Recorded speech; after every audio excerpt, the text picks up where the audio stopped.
तर या ठिकाणी आपण क्वेश्चन नंबर 48 सॉल्व करणार आहे. Two capacitors C1 is equal to 3 microfarad and C2 is equal to 2 microfarad are connected in series across DC source of 100 volt. तर दोन capacitor दिलेले आहे. C1 3 मायक्रोफॅरडचा आहे, C2 2 मायक्रोफॅरडचा आहे. याला सिरीजमध्ये कनेक्ट करायचं आणि त्याला एक DC सोर्स अप्लाय केला आहे 100 वोल्टचा. The ratio of potential across C2 to C1 is. तर आपल्याला पोटेन्शियलचा रेशो या ठिकाणी फाइंड करायचा C2 टू C1. तर हा क्वेश्चन 2023ला आलेला होता. याच्यात 4 ऑप्शनपैकी पहिलं जे ऑप्शन आहे ए ते आहे 2:3, बी ऑप्शन आहे 3:2, सी ऑप्शन आहे 6:5 आणि डी ऑप्शन आहे 5:6. तर या 4 ऑप्शनपैकी या क्वेश्चनचं करेक्ट आन्सर काय असणार आहे. चला तर याला सॉल्व करूया आणि मग डिसाईड करूया.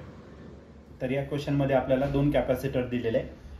तर पहिला जो कॅपॅसिटर आहे C1 तो आहे 3 मायक्रोफॅरड इतका. ओके, तर आपण त्याला C1 ने रिप्रेझेंट करणार. हा C1 दिलेला आहे तुम्हाला 3 मायक्रोफॅरड इतका दिलेला आहे. ओके, तर या मायक्रोफॅरडचं कन्वर्जन तुम्ही केलं किंवा नाही केलं तरी काय अडचण नाही आहे. C2 जो दिलेला आहे तर C2 दिलेला आहे तुम्हाला 2 microfarad.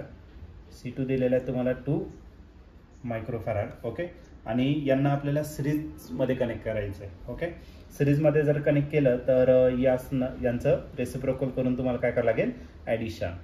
Okay, if two capacitors are connected in series तर आपण त्यांचं रेसिप्रोकल घेऊन ॲडिशन करतो. C1 ची व्हॅल्यू तुम्हाला 3 दिलेली आहे आणि या C2 ची जी व्हॅल्यू आहे ती किती दिली तर 2. याला आपण काय करणार आहे, क्रॉस मल्टिप्लाय. मग आपला 1/CS जो आहे तो किती भेटेल तर 2 + 3 डिवायडेड बाय 3 2 किती 6. याचं काय करणार तर आपण रेसिप्रोकल. मग आपला CS जो आहे तो किती भेटेल तर 6 आणि 2 + 3 किती झाला तर 5 आणि आकाशामध्ये भेटणार तर हा भेटेल तुम्हाला मायक्रोफॅरडमध्ये या ठिकाणी भेटेल. CS is equal to 6 divided by 5 microfarad. आणि याला आपल्याला पोटेन्शियल द्यायचं आहे आणि ते पोटेन्शियल जे आहे ते किती येतं 100 वोल्ट इतकं दिलेलं आहे. मग आपल्याला V दिलेलं आहे आणि V दिलेलं आहे तुम्हाला 100 वोल्ट इतका दिलेला आहे. ओके, तर आपल्याला या केसमध्ये विचारलेलं आहे तर पोटेन्शियल जे आहे C2 च्या अक्रॉस आणि C1 च्या अक्रॉस किती असेल ते आपल्याला फाइंड करायचं आहे. मग आपल्याला जे फाइंड करायचं ते V2 डिवायडेड बाय काय करायचं V1 या ठिकाणी आपल्याला फाइंड करायचं आहे. ओके, आता सीचा जर फॉर्म्युला घेतला तर सीचा फॉर्म्युला असतो Q/V.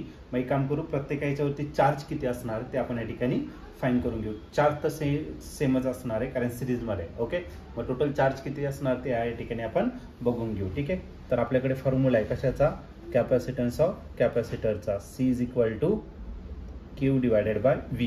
आणि हा जो कॅपॅसिटन्स आहे हे 2 कॅपॅसिटर आपण सिरीजमध्ये कनेक्ट केलं होतं. मग याला आपण CS घेऊ. चार्ज तेवढेच राहणार आहे. पोटेन्शियल दिलेलं आहे तुम्हाला किती 100 इतका दिलेला आहे. मग CS जो आला तो किती दिला तर 6 डिवायडेड बाय 5 इतका आहे. आणि या मायक्रोफॅरडमध्ये जो चार्ज आहे तो Q तेवढाच घेणार आणि V जो आहे V किती येतं तुमचं 100 इतकं आहे. राईट ना, 100 इकडे डिवायडेड इकडे काय करा मल्टिप्लाय. मग आपला Q is equal to 6 divided by 5 into काय झाला 100.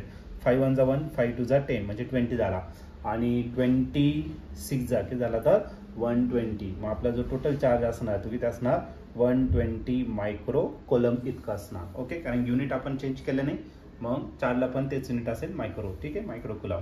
तर आपल्याला पोटेन्शियल फाइंड करायचं. C1 आणि C2 ची व्हॅल्यू तुम्हाला दिलेली आहे. ओके, मग आपण यांचा रेशो घेणार C1 डिवायडेड बाय C2. सीचा फॉर्म्युला काय असतो Q/V. मग असेल Q1 divided by V1. Okay, आणि याचं पुन्हा रेसिप्रोकल करायचं म्हणजे काय येणार तर आपल्याला V2 डिवायडेड बाय Q2. पण Q1 आणि Q2 दोन्ही कशा येतात सेम आहे, बरोबर का नाही. मग आपल्याला C1 आणि C2 ते पण दिलेलं आहे. मग याचा डायरेक्टली आपण काय करू शकतो तर रेशो या ठिकाणी आपण घेऊ शकतो. ओके, 3/2. ठीक आहे, C1 ची व्हॅल्यू आपण पुट करणार. C1 ची व्हॅल्यू 3 आहे आणि C2 ची व्हॅल्यू किती येतात 2 मायक्रोफॅरड. Q1 आणि Q2 हे दोन्ही सेम आहे आणि Q1 आणि Q2 किती येतात Q इतकंच आहे. ॲक्च्युली याची काढायची गरज नव्हती पण काढून घेतला आपण. Q1 आणि Q2 सेम आहे. मग हे दोन्ही टर्म काय झालं कॅन्सल. मग आपलं काय राहिलं तर V2 डिवायडेड बाय V1 हे झालं तुमचं पोटेन्शियल आणि हेच आपल्याला फाइंड करायचं होतं. म्हणून आपला V2 डिवायडेड बाय V1 जो असणार तो किती भेटेल तर 3 डिवायडेड बाय 2. आणि या ठिकाणी तुम्ही ऑप्शन जर बघितलं तर ऑप्शन नंबर बी जो आहे तो या ठिकाणी करेक्टली मॅच होतोय. मग या क्वेश्चनचं जे आन्सर आहे ते ऑप्शन बी असेल आणि ऑप्शन बी म्हणजेच किती तर 3 डिवायडेड बाय 2. ओके.